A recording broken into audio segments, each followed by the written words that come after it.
बिट्टू दर्जी और हर्षदेव के बीच अब होगी आमने सामने की जंग।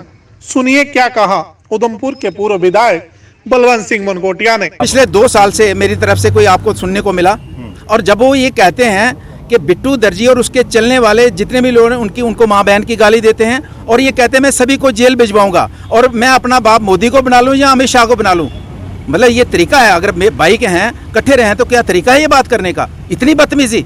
और एक शादी में जाते हैं, मेरे भाई को गाली निकालते हैं, उसको कहते हैं अपने भाई को समझा ले मेरे लिए, और भाई के बेटे को थप्पड़ मारते हैं। बोले मैं घर से बाहर में नहीं निकलूंगा। अगर मैं पैंथर पार्टी में रहता हूं तभी मुझे जीने नहीं दिया जाता है, मैं दूसरी पार्टी में जाता हूं पीछे पहुंच जाते हैं, वहां नहीं जीने दिया जाता है। जहां मैं आज अगर महंगाई देश में होती है तो कहते हैं जी बिट्टू दर्जी ने महंगाई बढ़ा दी। अगर देश में बेरोजगारी की समस्या है तो बिट्टू दर्जी ने, भाई पार्टी को बोलो ना कोई समस्या है तो। मतलब हद हो गई उस बंदे की। और गुंडागर्दी किस तरीके की।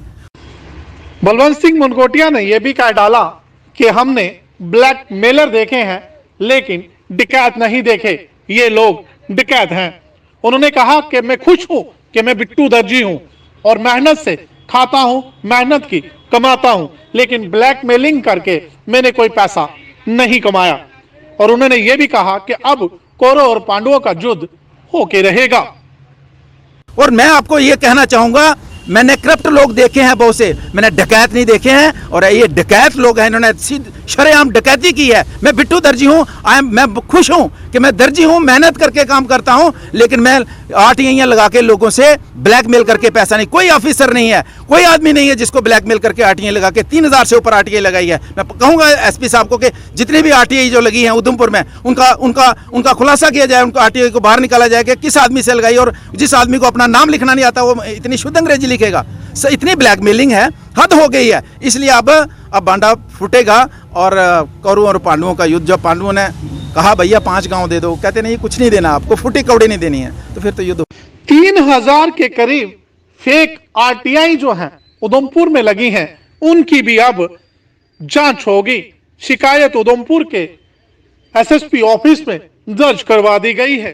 सबसे पहले तो आज सारे साथी हम एसएसपी जोगिंदर सिंह जी नए आए हैं, तो आने के बाद उनसे हमारी बहुत से साथियों का था कि मुलाकात नहीं हुई है, तो आज उनको हम ज्वाइन करने की, उधमपुर की बड़ी जिम्मेदारी संभालने की सभी साथी मिलके मुबारकबाद देंगे, उनको शुभकामनाएं देंगे और उनको यकीन दहानी दिलाएंगे कि हमारी टीम की तरफ से जितना भी सपोर्ट जो है पुलिस डिपार्टमेंट को किसी की लेवल पे भी चाहिए होगा हम देंगे।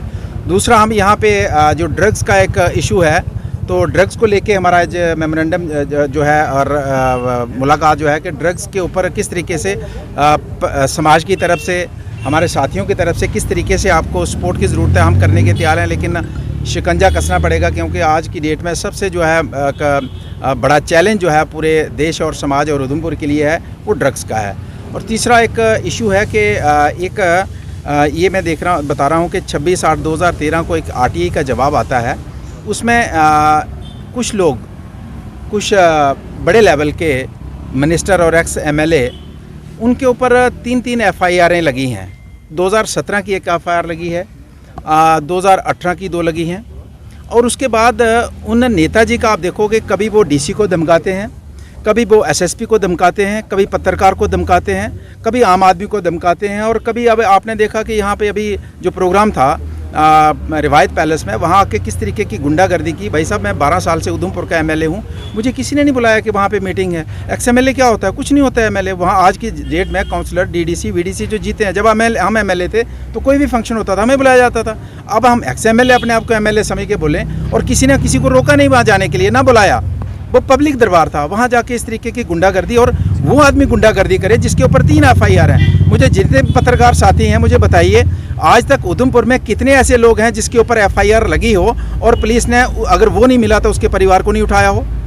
आज अगर एफआईआर लगती है, वो बंदा नहीं मिलता है और सीरियस क्राइम जो ऑफेंस लगे हैं, तो उसके परिवार को, माँ को उठा लिया जाता है, बाप को उठा लिया जाता है, बच्चों को उठा लिया जाता है, और एक आदमी शरेआम गुंडागर्दी करता है। कभी डायरेक्टर को धमकाता है जम्मू जाके, कभी वो अरुण जेटली को धमकाता है, कभी अधिकारियों को, कभी प्राइवेट लोगों को, कभी मतलब जहाँ मर्जी आके धमका देगा वो, और उसके ऊपर क्या कानून काम नहीं करेगा।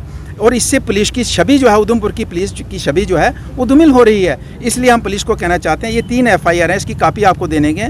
और इनका नाम है हर्षदेव सिंह जी, और हर्षदेव जी एक लॉ मेकर रहे हैं और लॉ मेकर होने के बावजूद 3 FIR होने के बावजूद, और जिला उधमपुर की, बाकी बात की बात है, वो बाकी जिले देख लेंगे। और मैंने देखा कि जिस तरीके से पिछली बार उन्होंने थाने में हमला किया और उसके एक आदमी गुनहगार है, क्रिमिनल है, क्रिमिनल पर्चे लगे हैं, और थाने में आके वो इस तरीके की गुंडागर्दी करें और फिर जो पुराने SSP थे उनसे माफ़ी मांगें, किस बात की?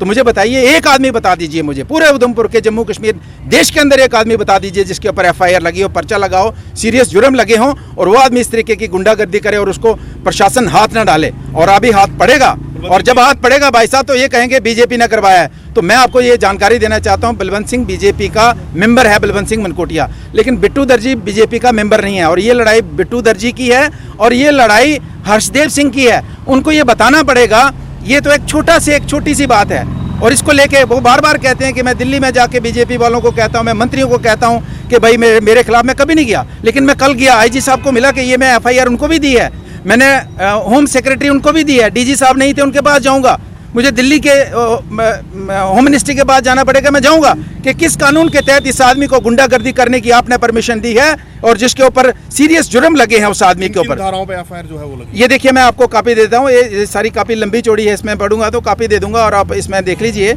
लेकिन एक बात पक्की है, इसके अनुसार कार्रवाई होगी। चोरी और सीनाजोरी हम नहीं चलने देंगे, नहीं चलने देंगे, ये साफ और सीधे शब्दों में बताना चाहते हैं। और जब वो अंदर होंगे तो वो फिर कहेंगे कि ये बीजेपी का हाथ है, इसमें बीजेपी का कोई हाथ नहीं है, इसमें इंडिविजुअली हमारा है। और ये साथी जो आए हैं, ये इस चक्कर में नहीं, हम सारे ये जितने साथी आए हैं ये मुबारकबाद देने आए हैं, ये चक्कर में कोई नहीं आया, हम सिर्फ SSP साहब को। बलवंत सिंह आमने सामने, बिल्कुल आमने सामने। बलवंत सिंह तो है ही नहीं है, बिट्टू दर्जी है ना, बिट्टू दर्जी से लड़ाई है। अब उनको साबित करना होगा कि इस लड़ाई में वो किस तरीके से अपने आप को साबित कर पाएंगे। अभी एक थोड़ी है मसला, मैंने कल बोला था, एक ट्रस्ट बनता है भाई साहब, एक मंत्री जी ट्रस्ट बनाते हैं, 2003 में एक ट्रस्ट बनाया जाता है, उस ट्रस्ट में 1 करोड़ रुपया डाला जाता है और उस ट्रस्ट में उसी ट्रस्ट को मंत्री खुद बनाते हैं और फिर उसको कॉलेज दिया जाता है और वो फिर खुद ये मानते हैं कि ये ट्रस्ट भी मैंने बनाया और पैसा भी अरेंज किया। और आज ये मनी लॉन्ड्रिंग का सबसे बड़ा केस है, दुनिया की कोई ताकत नहीं बचा सकती है। ये साबित करना पड़ेगा 1 करोड़ रुपया कहाँ से आया इस ट्रस्ट के अंदर। 2003 का ये ट्रस्ट है, उसका भी खुलासा होने वाला है। फिर एक भाई साहब कहते हैं कि जनाब मैं तो फक्कड़ आदमी हूँ, मेरे पास कुछ नहीं है। भैया 1998 में आपने जम्मू कश्मीर की असेंबली से बतौर MLA 5 लाख का लोन लिया, जबकि उस समय लोगों को मकान बनाने के लिए 18,000 मिलता था, आपने 5 लाख रुपया लिया और 5 लाख का अगर लेके आपने मकान नहीं बनाया तो आपके ऊपर एक और FIR लगेगी। आपने उस पैसे का दुरुपयोग क्यों किया? अगर मकान बनाया तो आपको बताना पड़ेगा कि मेरे पास मकान है। इस तरह के आप लोगों को गुमराह करेंगे कि मेरे पास कुछ नहीं, फक्कड़ आदमी है, ये सारी एक चीज़ बाहर आएगी। लेकिन आज सिर्फ ये है, SSP साहब को मुबारकबाद देने जा रहे हैं और दूसरा हमारा सारा डेलीगेशन जो है ये ड्रग्स को लेकर चर्चा करेगा। और जो तीसरा मेरा पर्सनल मसला है, इसमें बाकी साथियों का कोई रोल नहीं है, ये हम उनको कहेंगे कि इस तरीके की गुंडागर्दी अगर जो क्रिमिनल लोग करेंगे तो पुलिस का जो है आम लोगों के ऊपर जो है आम लोगों का पुलिस के ऊपर विश्वास उठ जाएगा। मैं आपको बताऊं, जिस दिन थाने में उन्होंने प्रोग्राम किया, जिस आदमी के लिए किया जिसके खिलाफ कंप्लेन थी, आज वो आदमी मैडम DC के खिलाफ अश्लील बातें लिखता है फेसबुक के अंदर। वो लड़का अश्लील बातें, मेरे पास पूरा रिकॉर्ड है, वो मैं बताऊंगा कि आपने इन लोगों को इतना संरक्षण दे रखा है, इतना इनकरेज कर दिया कि आज बाकी तो छोड़िए, बाकी आम आदमी के बात छोड़िए कि DC मैडम के खिलाफ अश्लील बातें फेसबुक पे अपनी ID से वो बंदा लिख रहा है। इन लोगों के खिलाफ कार्रवाई नहीं होनी चाहिए। इस तरह की गुंडागर्दी हम अलाउ नहीं करेंगे, यही हम कहना चाहते हैं। सर एक चीज